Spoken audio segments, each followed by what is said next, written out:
ভারতকে ইলিশ মাছ না দেওয়ার সিদ্ধান্ত নিয়েছে বাংলাদেশ। যুক্তি দিয়েছে, নয়তো দেশের মানুষ ইলিশ খেতে পাবেন না। হিসেব বলছে বাংলাদেশে প্রতি বছর 6 লক্ষ টন ইলিশ ওঠে। এর মধ্যে খুব সীমিত পরিমাণ ইলিশই রপ্তানি হয় ভারতে। তাতে হাজার হাজার কোটি টাকা আয়ও হয় বাংলাদেশের। তবে ভারতে ইলিশ পাঠানোয় আপত্তি কিসের বাংলাদেশের? বাংলাদেশ পণ করেছে ভারতে আর ইলিশ পাঠাবে না।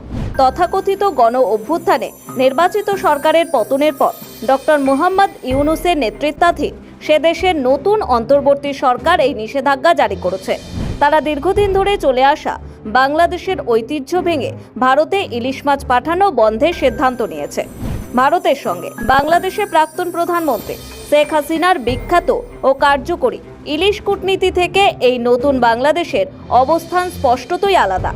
একসময় ইলিশ মাছ হয়ে উঠেছিল ভারত বাংলাদেশ সম্পর্কের কূটনীতির প্রতীক। হাসিনার সরকার প্রায়ই কূটনৈতিক লক্ষ্য পূরণের উদ্দেশ্যে এই রূপোলি শস্যটি ভারতে রপ্তানির অনুমোদন দিত এবং নানা উপলক্ষে ভারতের রাষ্ট্রপতি বা পশ্চিমবঙ্গের মুখ্যমন্ত্রীদের উপহার হিসেবে ইলিশ পাঠানো হতো।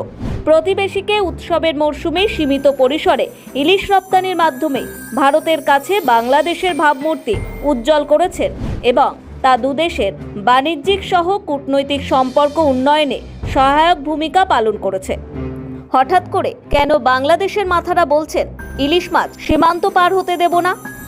কারণ হিসেবে বাংলাদেশের মৎস্য ও প্রাণী সম্পদ মন্ত্রণালয়ের উপদেষ্টা ফারিদা আক্তার বলেছেন, ভারতে প্রচুর পরিমাণে রপ্তানি করার অনুমতি দেওয়া হলে আমাদের দেশের মানুষ ইলিশ খেতে পারবে না, দেশের মানুষ ইলিশ পাবে না, আর রপ্তানি হবে সেটা হতে পারে না।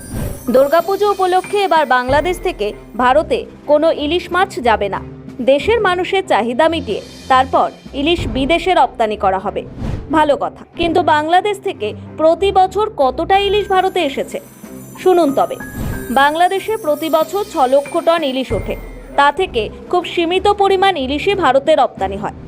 2019-20 অর্থবর্ষ থেকে 2022-23 অর্থবর্ষ পর্যন্ত হিসেবে 4 বছরে বাংলাদেশ মাত্র 5,541 টন ইলিশ ভারতে রপ্তানি করেছে, যা সেদেশের মোট ইলিশ উৎপাদনের মাত্র 0.5 ভাগেরও কম। আর তা থেকে বাংলাদেশের আয় হয়েছে 439,000 কোটি টাকা। সর্বশেষ 2023-24 অর্থবর্ষে মাত্র 3,950 টন ইলিশ ভারতের রপ্তানির অনুমোদন ছিল। এর মধ্যে 2023-এর 10ই অক্টোবর পর্যন্ত 609 মেট্রিক টন ইলিশ ভারতে রপ্তানি হয়েছে, যা থেকে আয় হয়েছে 62 লক্ষ মার্কিন ডলার। অন্যদিকে বাংলাদেশে ইলিশ উৎপাদনও তেমন ঘাটতি নেই। জলের রূপোলি শস্যটি উৎপাদনে আলাদা কোনো ব্যয় নেই, তবে ইলিশ ধরতে যাওয়া ও সংরক্ষণের খরচ আছে। সেই খরচের তুলনায় ইলিশের বাজার মূল্য বহুগুণ বেশি। অথচ বিপুল উৎপাদন সত্ত্বেও সে দেশের সবাই ইলিশ কিনে খেতে পারেন না। হ্যাঁ, ধনী ও মধ্যবিত্তরাই শুধু এ মাছ কিনে খেতে পারেন। ইলিশের শীর্ষ উৎপাদক দেশে এখন কেজি খানেক ওজনের একটি ইলিশ বিক্রয় সাধারণত 1,500 টাকায়। যা হোক, সে দেশের রাজনৈতিক বিশ্লেষকরা সাম্প্রতিক ইলিশ রাজনীতির নেপথ্যে নতুন বাংলাদেশের কঠোর ভারত বিরোধী অবস্থান দেখতে পাচ্ছেন।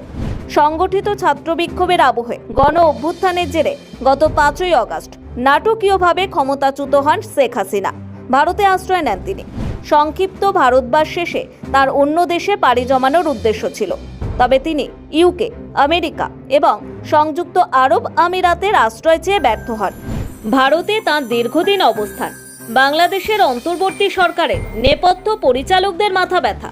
হাসিনার বন্ধু ভারতকে দুর্গাপুজোয় ইলিশ দেওয়া তাই রাজনৈতিক পাপ। Bureau report, one Bengal.